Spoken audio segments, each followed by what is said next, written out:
ہمارے جو اگلے پینلسٹ ہیں وہ ان کا تعارف میں پہلے آپ کے ساتھ شیئر کر لوں گا، پھر ان کو ملتمس ہوتا ہوں ان سے. آپ میزبان ہیں اور مسلم انسٹیٹیوٹ کے چیئرمین ہیں. خود حضرت سلطان باہو رحمۃ اللہ علیہ آپ کے خانوادے سے ہیں. آپ کے مختلف سپیچز نیشنل اور انٹرنیشنل فارمز پہ پاکستان کے تشخص کو بہتر کرنے کے حوالے سے اور عالمی موضوعات کے حوالے سے اور خصوصاً تصوف کے حوالے سے بالخصوص سلطان العارفین حضرت سخی سلطان باہو رحمۃ اللہ علیہ پر اور مولانا رومی رحمۃ اللہ علیہ پر ہوتی رہتی ہیں بہت ساری کانفرنسز. آپ کی بہت سارے رسائل ہیں جو مختلف انٹرنیشنل جرائد میں شائع ہو چکے ہیں. آپ نے تصوف پر اور پاکستان پر انٹرنیشنل لیول پر بہت سے ریسرچ آرٹیکلز پیش کیے ہیں. کچھ کتب بھی آپ کی اس حوالے سے شائع ہوئی ہیں. آپ کسی تعارف کے محتاج نہیں ہیں. آپ سب کی پرجوش تالیوں میں ملتمس ہوں صاحبزادہ سلطان احمد علی صاحب سے کہ وہ تشریف لے کر آئیں اور آپ کے ساتھ حضرت سلطان باہو رحمۃ اللہ علیہ پہ گفتگو ہوگی.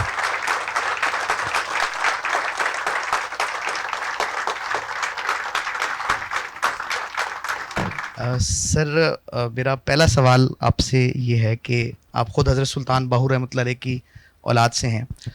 تصوف میں ایک ڈیبیٹ ہے ملا اور صوفی کی، اور اس میں جو علم کے حوالے سے بات سر بہت ہوتی ہے کہ صوفیاء علم کی نفی کرتے ہیں. زیادہ تر جب ہم لٹریچر کا مطالعہ کرتے ہیں اور پنجابی ادب میں جو صوفیاء نے شاعری کی ہے، پھر بابا بلے شاہ صاحب رحمۃ اللہ علیہ کے حوالے سے بھی آتا ہے، اور پھر حضرت سلطان باہو رحمۃ اللہ علیہ کی بھی کئی ابیات ہیں، بلکہ اگر کثرت سے کہا جائے تو اس میں ایسا تاثر محسوس ہوتا ہے جیسے وہ نفی علم کر رہے ہیں. تو سر اس حوالے سے تھوڑا سا بتائیے گا. کرٹیکل کویسچن اس پہ کیا ہے. بنیادی طور پہ یہ کانسیپٹ سمجھنا چاہیے کہ علم کیا ہے صوفیاء کے نزدیک، صوفیاء کی اپسٹمالوجی کیا ہے. تو جو صوفیاء کرام کا علم کا تصور ہے اس سے مراد وہ یہ کہتے ہیں کہ اس علم سے سنکرونائزڈ ہونا ہے جو ڈیوائن نالج ہے، اور علم کا مقصود ان کے نزدیک وہ معلوم تک پہنچنا ہے. جیسے حضرت سلطان باہو رحمۃ اللہ علیہ کا یہ معروف قول ہے کہ علم وہ ہے جو عالم کو معلوم تک پہنچا سکے. یعنی علم وہ چیز ہے جو حاصل کی جا رہی ہے، عالم وہ ہے جو حاصل کر رہا ہے، اور معلوم وہ ہے جو اس حاصل کا نتیجہ ہے. تو حاصل کا نتیجہ سلطان باہو رحمۃ اللہ علیہ کے نزدیک اللہ تعالیٰ کی ذات، اس کا قرب، اس کی معرفت ہے. تو ان کے نزدیک ایسا علم جو عالم کو معلوم تک پہنچا سکے وہ حاصل کرنا چاہیے، اور اس علم کی افادیت ہے. لیکن ایسا علم جو اللہ تعالیٰ کے قریب کرنے کی بجائے بندے کو اللہ تعالیٰ سے دور کر دے، اس کو حجاب کے اندر مبتلا کر دے، تو اس علم سے وہ اپنے مقاصد زندگی کے تناظر میں اختلاف کرتے ہیں. کیونکہ ایک آدمی کا اگر زندگی بھر کا مقصد ہی یہ ہے کہ میرے پاس بہت سی دولت اکٹھی ہو جائے، میں کسی بہت بڑی کارپوریشن کا CEO بن جاؤں، یا میرا لائف سٹائل جو ہے وہ یہ بن جائے، یا میں فلاں منصب کو حاصل کر لوں، اگر اس کا مقصد زندگی ہی یہ ہے تو شاید وہ کسی دوسرے زاویے سے سوچے گا. اور اگر آپ اس کو جا کے یہ بتائیں کہ جی میں علم اس لیے حاصل کر رہا ہوں کہ میں اللہ تک پہنچ جاؤں، تو وہ آپ کو کہے گا بھیا آپ تو بڑے بیوقوف ہیں، وہ غیب ہے، وہ تو موجود نہیں ہے، اس تک تم کیسے پہنچ سکتے ہو؟ یہ مٹیریل دنیا ہے، سارا کچھ میٹر کے اوپر بنا ہے، سارا کچھ جو ہے وہی ہے جو آپ محسوس کر سکتے ہیں. جو آپ کی جو سینسری پلیئر ہے اس سے باہر جو کچھ ہے وہ اس کا انکار کرے گا. تو اس کے نزدیک ساری جو اس کی آپ کی لائف کے بارے میں، کسی کی لائف کے بارے میں جو کریٹیکل تھنکنگ ہے، وہ اس نے اپنا جو ماڈل سیٹ کیا ہوا ہے وہ اس کے اوپر آپ کو دیکھے گا، کیونکہ وہ اس کے اندر اتنا داخل ہو چکا ہے اتنی گہرائی کے ساتھ کہ اس کا جینا مرنا اڑنا بچھونا سارا کچھ دولت کا حصول اور اس منصب کا حصول ہے جو اس نے اپنے ذہن میں رکھا ہے.